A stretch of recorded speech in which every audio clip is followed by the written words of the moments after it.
1వ తారీఖు నుంచి రేషన్ షాపుల్లో సన్నబియ్యం ఉగాది రోజున హుజూర్ నగర్లో సీఎం ప్రారంభిస్తారు. మంత్రి ఉత్తమ్ క్రమంగా ఉప్పు పప్పు లాంటి నిత్యావసరాలు అందిస్తాం.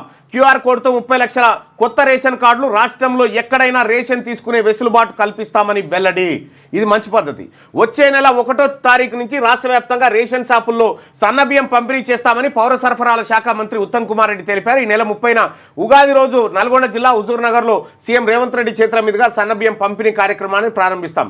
ఏప్రిల్ 1 నుంచి రాష్ట్ర వ్యాప్తంగా అమలు చేస్తాం. క్రమంగా ఉప్పు పప్పు లాంటి నిత్యావసరాలు కూడా రేషన్ షాపుల్లో అందజేస్తామని చెప్పారు.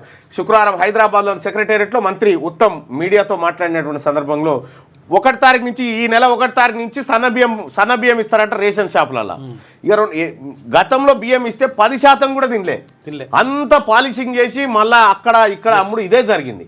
అయితే ఈ సన్నబియ్యం ఏదైతే ఉందో వీటిని మంచి క్వాలిటీ ఇవ్వండి, మంచిగా ప్రజలందరూ తింటారు. అయితే ఈసారి ఏంటంటే రేషన్ కార్డు ఏడు ఉంటే ఏ కోపంలో ఉంటే ఆడికి పోయి తెచ్చుకునేది ఉండే ఇదివరకు. ఇప్పుడు అట్లా కాదట, మీ తన స్మార్ట్ కార్డు ఉంటుందట. ఆ స్మార్ట్ కార్డు ఈ రాష్ట్రంలో ఎక్కడికైనా పోయి తెచ్చుకోవచ్చట బియ్యం.